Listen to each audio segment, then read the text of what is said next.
Modern writers have many story structure options: the 3-act structure, the Fichtean Curve, and the Save the Cat, for example. However, today's focus is on the monomyth, also known as the hero's journey. Every culture has stories of heroes. Some of our most beloved stories are of heroes. In fact, history's oldest, widely known fictional story is probably the adventure-packed mythic poem of the demigod Sumerian king Gilgamesh, as detailed in the Epic of Gilgamesh. The written version of this story is about 4,000 years old, depending on who you ask. Many have tried to quantify what we now refer to as the hero's journey. But regardless of the identity of the who is analyzing, the ingredients of the what are always the same. The distillation is, the hero embarks on an adventure for a specific reason. Along the way, he overcomes obstacles and challenges. Eventually, he's altered because of his trials. And finally, he returns to where he began, wholly transformed. That's the distillation. For more details, keep watching.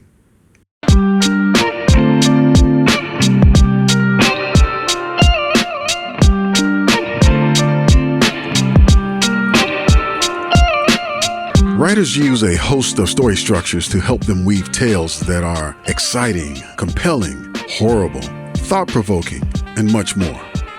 Popular story structures include some of the following. Freytag's Pyramid. Freytag's Pyramid was created by Gustav Freytag in 1863 and is characterized by a story broken into two halves consisting of a first half play and a second half counterplay. The two parts are hinged with a climax in the middle to form the pyramid shape. It contains 5 dramatic elements: introduction, rising movement, climax, falling movement, and denouement. Use this story structure to invoke empathy with the reader and tell downbeat stories about flawed protagonists. This structure was purpose-built to author tragedies. Examples include William Shakespeare's Romeo and Juliet in 1597 and Netflix's The Ballad of Buster Scruggs in 2018. The 3-act structure. The 3-act structure is sometimes credited to Aristotle, even though his desired model was a 2-act structure with a connecting turning point called a peripeteia. To me, Aristotle's model seems more closely aligned with Freytag's pyramid rather than the 3-act structure. This structure was popularized by Sid Field in 1979 and is characterized by 3 acts, respectively consisting of the setup, the confrontation, and the resolution. Unlike Freytag's pyramid, the climax occurs at the end rather than in the middle. Use this story structure when each scene needs to have a clear objective and the entire story needs to have a definitive beginning, middle, and end. Examples include Jurassic Park in 1990 and Julia Roberts' Pretty Woman in 1990. The Dan Harmon Story Circle. The Dan Harmon Story Circle was developed in the 1990s by its namesake, Dan Harmon. It's a simplified interpretation of the original 17-step monomyth popularized by Joseph Campbell. Use this story structure when you want to follow a simpler model than Christopher Vogler's or Joseph Campbell's versions of the hero's journey. It's formulaic and predictable, but it allows the writer to pace the action and stay on track with what needs to come next. It differs from the hero's journey in that its focus is more on the character rather than the journey itself. However, the Harmon Circle and the hero's journey both result in a transformed protagonist. Examples include Liam Neeson's Taken in 2008 and AMC's Breaking Bad in 2008. Save the Cat. Save the Cat was created by Blake Snyder in 2005. It's characterized by its formulaic, templatized approach and its gimmick of attempting to win favor with the audience by having the hero do something likable in the very beginning, like saving a cat. It also includes a 15-step ordered list called the beat sheet that details the order in which story elements appear, as well as the number of pages each element should take for a standard 110-page screenplay. Use this story structure when you need a fill-in-the-blank framework to deliver a predictable writing outcome, and also when you want to endear the protagonist to the reader from the very beginning. An iconic Save the Cat moment is in 2004's Hellboy, where the protagonist literally saves a box of kittens. There's a companion, more subtle device called Pet the Dog, whereby the protagonist also does something admirable. However, instead of taking place at the beginning, like the Save the Cat does, it takes place at the midpoint in close proximity to James Scott Bell's mirror moment, which is the character's point of self-reflection.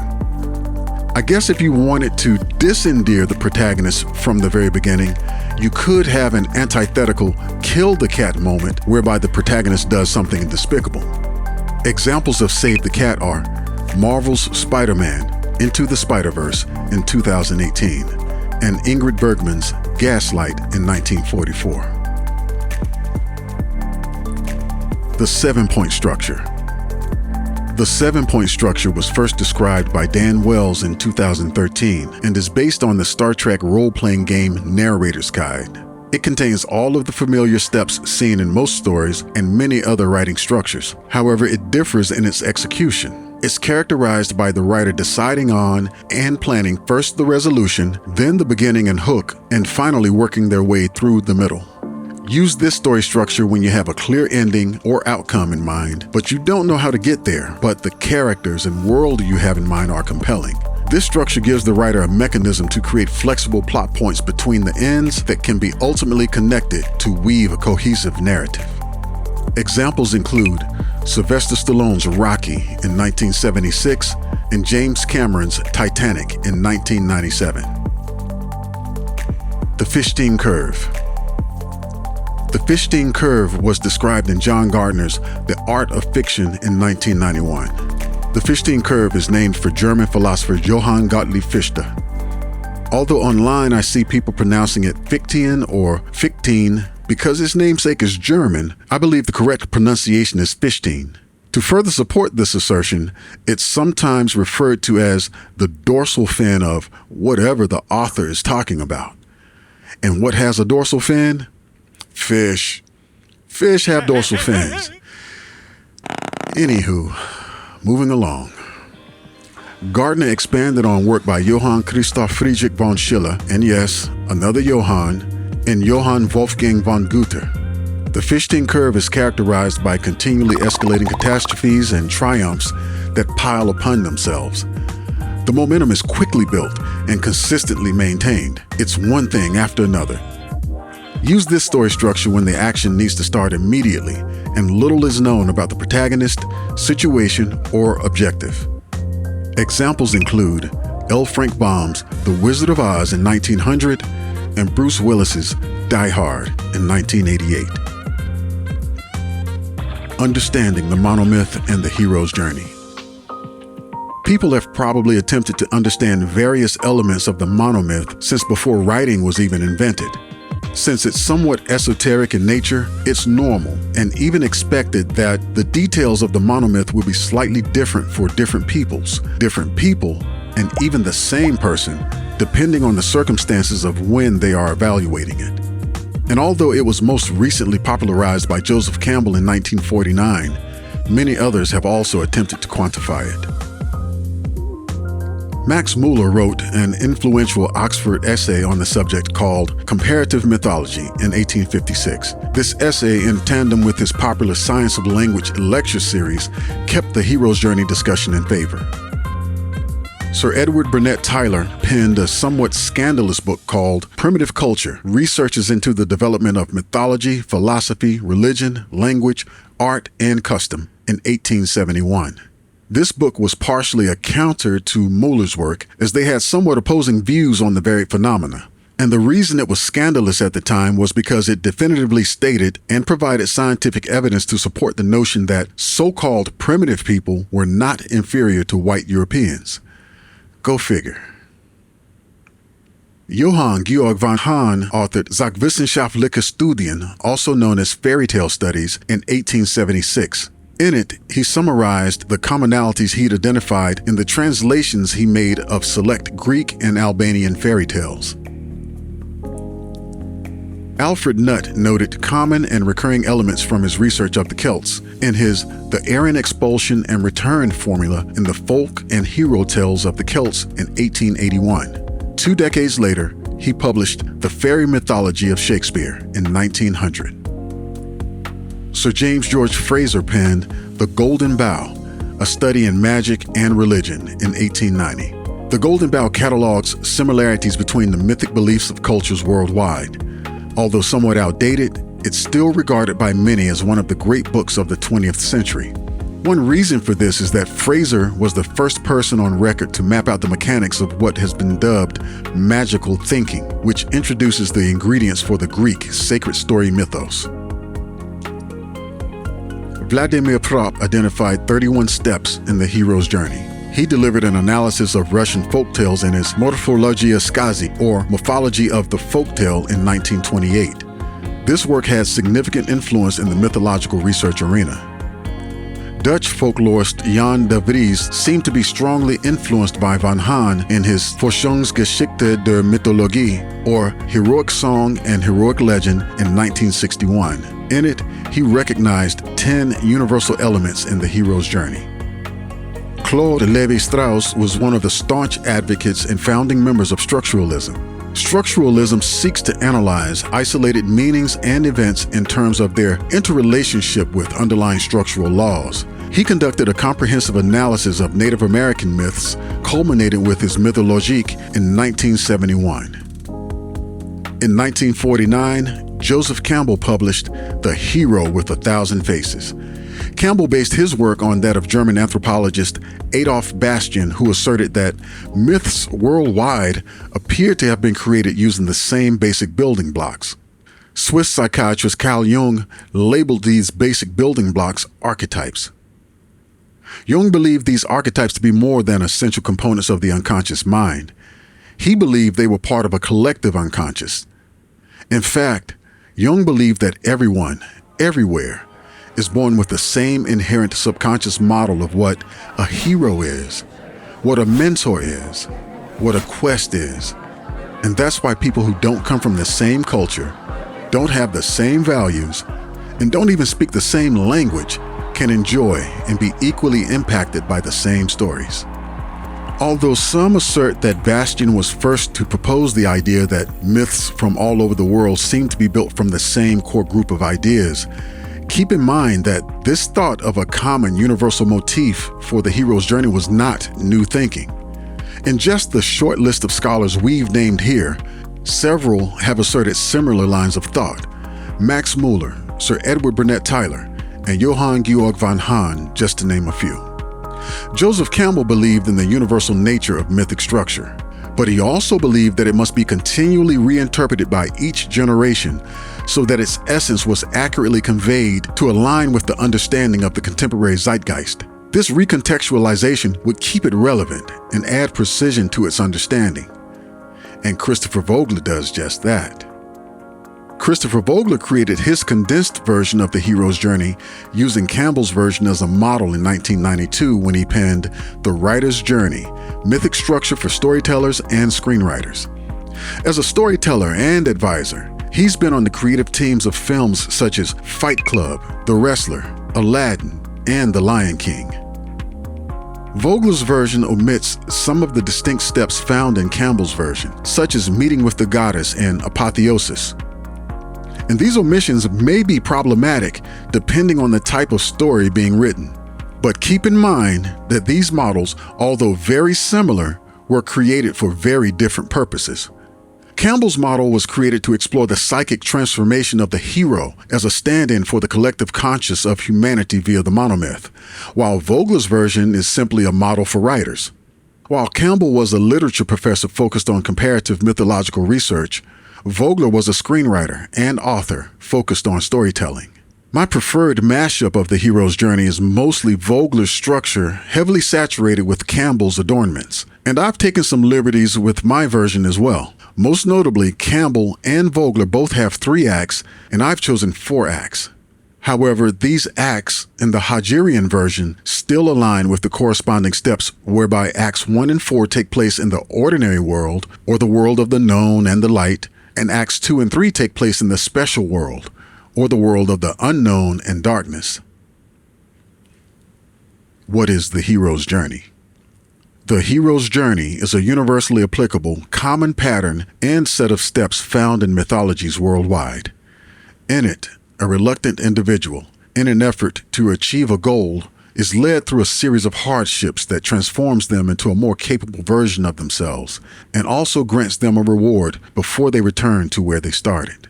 In fact, some of our best stories have return right in the title. The Lord of the Rings, Return of the King.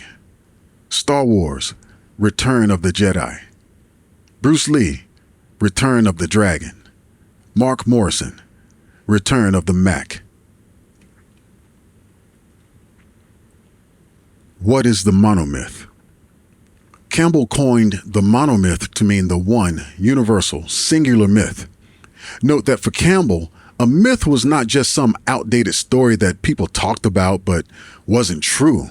For Campbell, a myth was the psychological undercurrent of the collective psyche. It's what a comparative mythological examination would find that's common among all cultural myths, as opposed to what's different among them.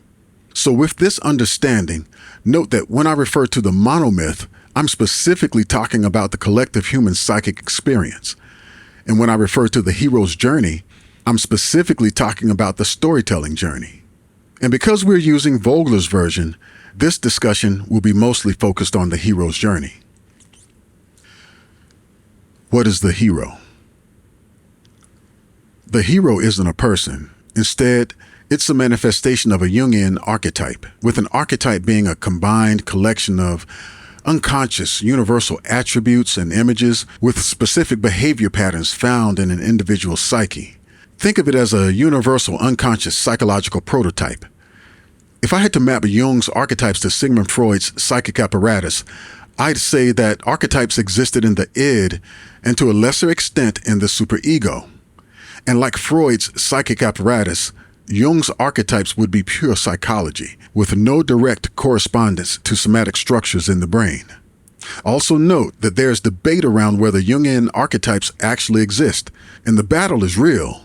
These PubMed articles, for example, focus purely on the controversy surrounding the existence of, or lack thereof, of these archetypes. Personally, I believe there's something to be said for perhaps updating and revising some of what was originally developed by Jung, but aside from that, the concept has merit, and the foundation is solid. Because these elements are universal and unconscious, this means that a storyteller that is able to tap into the monomyth will have an instant connection with the reader or viewer. We instantly feel a connection to the hero, and we quickly become invested in the ordeal, as the hero is transformed into a surrogate for our own adventure. We become invested as the story unfolds on the page, the radio, or the screen. But there's also a story in our mind that's playing out, and eventually we are the hero in the book, on the airwaves, or in the movie, having the adventure. We've melded with the hero and are now a symbiotic protagonist. Vogler's version. To describe the hero's journey, we'll use Vogler's 12-step version. It fits rather neatly between the two other popular models of the hero's journey, which are Campbell's 17-step version and Harmon's 8-step version. Step 1. Ordinary world. Often, fantastic circumstances surrounding conception, birth, lineage, upbringing, and/or youth establish the hero's authenticity and can frequently become their own monomythic or hero's journey cycles. This is where normalcy is established. It provides the backdrop for the contrast to come in later steps. I would liken it to the 7-point structure's hook/introduction, or the 3-act structure's exposition. An example would be farm boy Luke Skywalker living his mundane existence on Tatooine, or Bilbo Baggins meandering lazily through life in the Shire. Our hero to be is average, or perhaps less than average, with little to no hint of greatness. He hasn't had a reason to be great, at least not yet.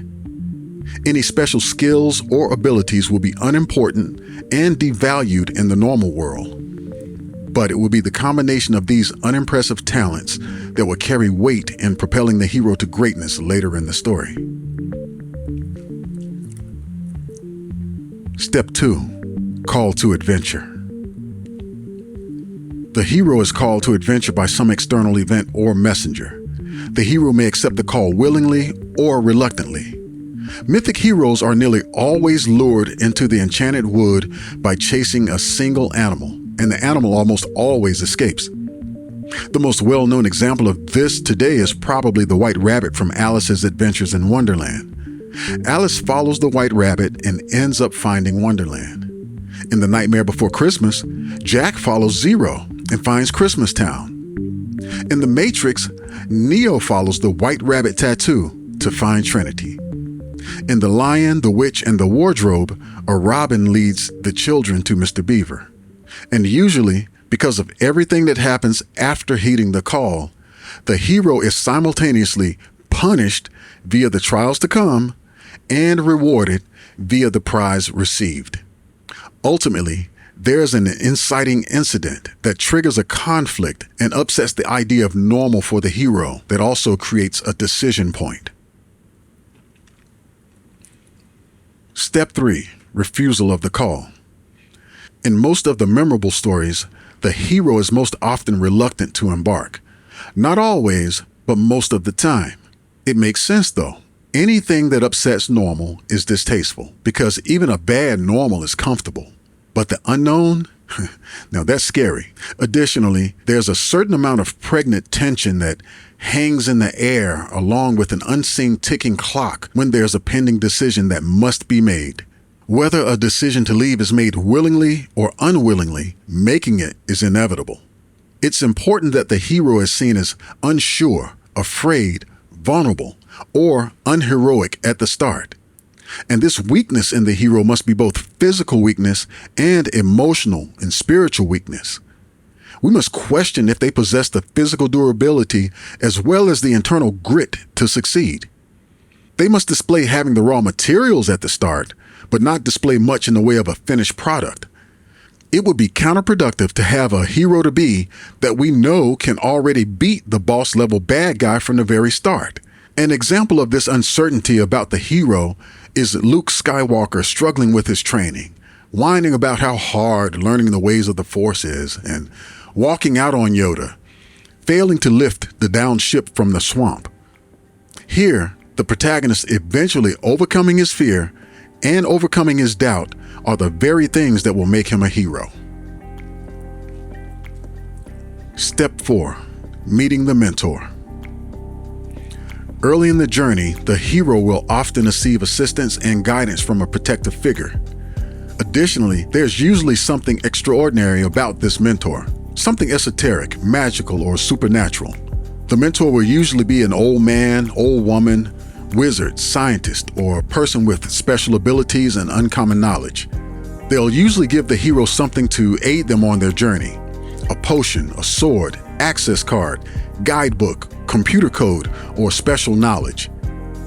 Using supernatural tropes allows for greater flexibility in the storytelling and the explaining away of things that otherwise would not make sense in the real world. The mentor exists to groom the hero so that he accepts the journey and is fundamentally prepared to face the unknown. Gandalf is a mentor for the Fellowship of the Ring at large, but his impact on first Bilbo and then Frodo in their disparate adventures is a model example of the hero's journey mentor at work. The mentor is certainly crucial. However, some examples are not as elegant as that displayed in The Lord of the Rings. In the CBS Saturday morning version of Shazam from the 1970s, Billy Batson had the wise, older, white-haired mentor, and so as not to confuse anyone, his mentor's name was actually Mentor. Now, I'd like to think that the writers had simply the term mentor penned in as a placeholder, and for some reason, whether due to time constraints or oversight, they were unable to resolve it before airing. But it seems like an easy fix, though. And I'm probably wrong. I'm pretty sure I'm wrong. I'm pretty sure it looks like it was just lazy writing. Yeah. Step 5. Crossing the threshold. Upon reaching the threshold of adventure, the hero must endure some kind of trial in order to cross the threshold that separates the everyday world from the world of adventure. This trial may be grand and blatant, or gentle and subtle, but it must happen. There's a distinct transition from the world of light, being the world of the known, to the world of dark, being the world of the unknown. This is the point of no return. There's no going back once this step is taken. Although there will be many changes to come with the hero, this is the first true change, and he will never be the same from this point of return going forward. For the hero and the reader, the old and familiar doesn't fundamentally exist anymore. This new world is now the real world, and the world he just came from is now the world of dreams and fantasy. Crossing the threshold also acts as a sort of one-way gateway or door that closes behind the hero, whereby they are thrust into a new, unknown, savage reality, and they must quickly learn to survive. A striking example of this stage is the iconic moment when the commandos and the professor cross the threshold of the newly activated portal in 1994's Stargate. It's a terrifying and wonderful step into the unknown for the travelers and the viewer. Step 6. Tests, allies, enemies. Once fully in the fantastic world of adventure, the hero is subjected to myriad tests. The tests may be natural, supernatural, intellectual, physical, psychological, or something completely foreign. The hero becomes more capable with each test, and the reader's confidence in him grows. The hero frequently has a companion or team with him during this stage. Sometimes the true hero has the role of supporting the character seen as the initial hero. But the initial hero fails, is exposed as an imposter, or is killed. This then allows our actual hero to transition into his role as the one truly authentic hero. Also, it's important to note that oftentimes, enemies and obstacles are not clearly delineated. Friends may actually be enemies. Enemies may actually be friends, and some obstructions aren't just inanimate objects, but may also be within the ranks of the hero's allies. This is no different than a relative, friend, teammate, or ally of the hero who in actuality is a detractor, retardant, or subversive saboteur. For example, think of the buddy who invites his 1 year sober, alcoholic friend out to a bar to celebrate, or the parent with multiple unused vehicles who will not loan their worthy son or daughter the least expensive one so they can take the new job they've been offered and have reliable transportation, or the employee who purposely underperforms at a critical time knowing it will severely impact their exceptional manager's standing in the company. You get the point. Step 7. Approach to the Innermost cave. This is where the hero willingly steps into harm's way, and the way is fraught with danger. Here the setup is varied. There's nowhere to go on the path but forward, or the amulet needed for a critical step is held in the castle, or the team's super-duper computer hacker was taken by the bad guys, and they're being held in the high-tech office building, or the key that unlocks the map is somewhere in the hostile city with the monsters. Regardless of what the complication is, this can be seen as another threshold. However, even though there's uncertainty, unknowns, and apprehension, it's different now because the hero is different. They're more capable, and they're looking through the eyes of experience. They now possess a higher level of understanding about what must be done in order to keep moving forward. This is the time of last-minute setbacks, suppressed fears resurfacing, support structure abandonment, isolation, and final preparation. The hero knows the big battle is next. Step 8, the ordeal. This is the critical moment in the hero's journey in which there's often a battle with a monster, a wizard, a robot, obstacle, or warrior. And this battle facilitates the particular resolution of the adventure. This is where the hero will surely suffer. He'll be bludgeoned physically, mentally, spiritually, or a combination of all of the aforementioned. Usually, there will be some point where defeat seems inevitable, but the hero continues to battle even though he knows all is lost. But the hero continues to attack, knowing he cannot survive. But the hero continues to fight, knowing he will not win, and the mission will fail. But because he continued to fight, timely reinforcements arrive, or the monster's power begins to wane, or he taps into a strength or a power he didn't possess before and didn't even know he had. The battle has awakened something within him. This is like when Goku was fighting Frieza and was utterly defeated. But he kept battling, and through the combined transformational catalyst of the ordeal and his total commitment to the fight, he was able to trigger his first Super Saiyan transformation. Step 9. The reward. Having won the battle, defeated the monster, survived the storm, or solved the riddle, the hero can now claim the prize. It may be a weapon, potion, book, amulet, or some other physical thing. But it may also be non-physical as well. An ability, knowledge, the affection of a love interest, or simply the peace of mind of knowing the monster has been vanquished. Oftentimes, the reward is not just one thing, but a collection of things. And sometimes the reward is not immediately realized, but will slowly manifest itself over time, or lay completely dormant until the time is ripe for its power to be invoked. However, it's important to note that just because the hero has captured the reward, that the journey and the battle isn't over. If anything, this may just be the start of a greater battle, or the true battle. The hero is now at full strength, having defeated his adversary in the ordeal and having obtained the prize of the reward.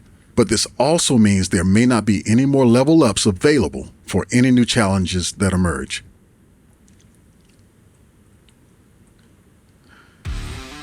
Step 10. The road back.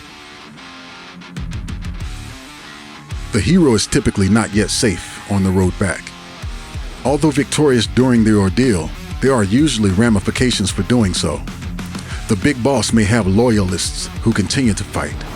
The monster's offspring are now enraged. The survived storm causes earthquakes, or the scientist's killer robot is now out for blood. Conversely, if completing the trial was proof of worthiness in the story, the hero may be given the elixir willingly, or the defeated monster now becomes an ally. Often the road back is its own mini-adventure and can be used as a device to allow the hero to use his newly acquired powers, skills, or weapon. This step can also be used to lay the foundation of the setup for the next adventure, or outright be the setup for the next adventure. Whether more is written or not, giving the reader the inference that things will live on after the story ends is a powerful technique. Step 11. The resurrection. The hero disembarks from the adventure, but not the journey, by crossing the threshold for the second time. And the return can be just as traumatic as the initial crossing of the threshold. The hero may prefer their new situation, and returning to where they started is just as distasteful as the original embarkment was, but for different reasons. This reluctance to return mirrors the original apprehension to embark. Here, he may wake up as if from a dream, emerge from a portal, or be placed back into his own world at the precise moment he originally left it. If the hero died in this conflict with the monster, this is where his resurrection will most often take place. In this case, his ultimate power is bestowed upon him post-resurrection. If we analyze Gandalf from The Lord of the Rings and restrict the story to just his character's arc, he confronted the boss-level monster, slayed it, died in the ordeal, but came back more powerful than ever. Step 12. Return with the elixir. The hero is able to fully realize his objective. Because the classic hero isn't defined by what he does for himself, but what he does for others, the hero returns in order to give others the benefit of the reward. This may be a physical, spiritual, or intellectual thing. The hero may also benefit by having an elevated social status or some other gift, but more often than not, his deeds are completely unknown to others except for a few. Either way, others will benefit from what he's gone through and what he's come back with. This stage is also where correction, reset, or redemptive conclusion takes place. This redemption may be personal to the hero, or meaningful to the community at large.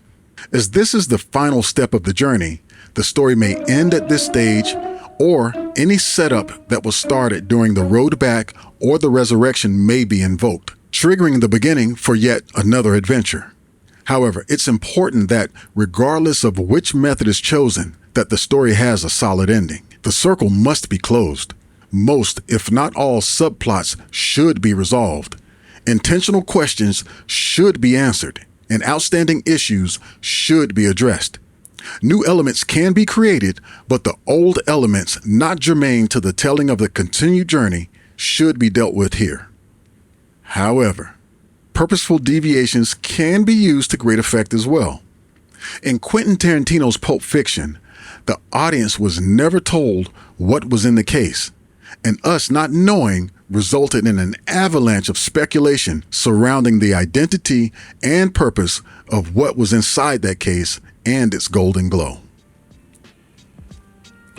To wrap up, I submit that there are 3 ascending essentials in the hero's journey, with each being more important than the next. First, there's the prize. It's important because it provides the catalyst and the reason for all the action that takes place. Second, and more important in the hero's journey than any single action, is the adventure itself. The collective actions, activity, and story that enthrall, teach, instruct, and inspire provide the fundamental anchors to the moments. And finally, third, in the monomyth, more important than the prize, more important than the adventure, is the internal growth of the hero, the experience gained, lessons learned, and the knowledge that can now be shared. The hero now has something that he can give back to his family, village, country, planet, or shared existence. And if it was a good story, well executed, with something worthwhile to say said well, and we were paying attention, we too now have something that we can give back. Good luck on your next hero's journey. Thanks for watching.